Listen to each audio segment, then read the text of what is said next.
श्री सच्चिदानंद सद्गुरु साईनाथ महाराज की जय। श्री किरात वाराही स्तोत्रम्। अस्य श्री किरात वाराही स्तोत्र महामन्त्रस्य दुर्वासो भगवान् ऋषिः अनुष्टुप् श्री किरात वाराही मुद्रारूपिणी देवता। ॐ बीजं रं शक्तिः क्लीं कीलकं मम सर्वशत्रुक्षयार्धं श्री किरात वाराही स्तोत्र जपे विनियोगः। उग्ररूपां महादेवीं शत्रुनाशन तत्परां क्रूरां किरात वाराहीं वन्देऽहं कार्यसिद्धये। स्वापहीनां मदालस्य मप्रमत्तामतामसीं दंष्ट्राकरालवदनां विकृतास्यां महारवां ऊर्ध्वाकेशीमुग्रधरां सोमसूर्याग्निलोचनां लोचनाग्निस्फुलिङ्गादैर् भस्मीकृत्वा जगत्त्रयं मोदयन्ति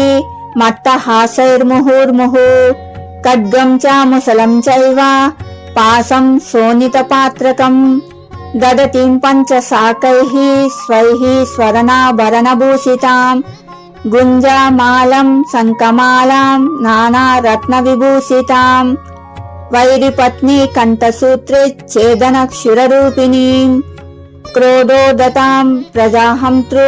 शूरीकेवस्थितां सदा जितरम्बोरुयुगलां रिपुसंहारताण्डवीं रुद्रशक्तिं परां व्यक्तामीश्वरीं परदेवतां विभज्यकण्ठदंष्ट्राभ्यां पिबन्तीमसृजं रिपो गोकण्ठमिव शार्दूलो गजकण्ठं यदा हरिः कपोताया च वाराही पतत्यासनया रिपौ सर्वशत्रुं च शुष्यन्ति कम्पन्ति सर्वव्याधयः विधिविष्णु शिवेन्द्राद्या मृत्युभीतिपरायणः। एवं जगत्त्रयाक्षोभा कारकक्रोधसंयुतात् साधकानां पुरस्थित्वा प्रवदन्तीं मुहुर्मुहुः प्रचरन्तीं भक्षयामि तपःसाधकते रिपून् तेऽपि यानो ब्रह्मजिह्वा शत्रुमारन तत्परां त्वगसुज्मां समेदोऽस्ति मज्ञा सुप्तानि सर्वदा भक्षयन्तीं भक्तशत्रो रचिरात्राणहारिणीम्। एवं विदा महादेवीं याचेऽहं शत्रुपीडनम् शत्रुनाशनरूपाणि कर्माणि कुरु पञ्चमी सर्वशत्रुविनाशार्थं त्वामहं शरणं गतः तस्मादवश्यं शत्रूणां वाराही कुरु नाशनम् पातुमिच्छामि वाराही देवी त्वां रिपुकर्मतः मारयासु महादेवी तत्कदां तेन कर्मणा आपदशत्रुभूताय ग्रहोक्ता राजकश्चयः नानाविधाश्च वाराही स्तम्भयासु निरन्तरम् शत्रुग्राम गृहन् देशान् राष्ट्राण्यापि च सर्वदा उच्चाटयासु वाराही ऋक्वत् प्रमदासु तान् अमुकामुक संज्ञां च शत्रूणां च परस्परं विद्वेषय महादेवी कुर्वन्तं मे प्रयोजनं यदा नश्यन्ति रिपवा तदा विद्वेषणं कुरु यस्मिन् काले रिपुस्तम्भं भक्षणाय समर्पितम् इदानीमेव वाराही भुङ्क्ष्वेदं कालमृत्युवत् मां दृष्ट्वा ये जना नित्यं विद्वेषन्ति हसन्ति च दूषयन्ति च निन्दन्ति वाराह्येतान् प्रमारय हन्तु ते मुसलशत्रून्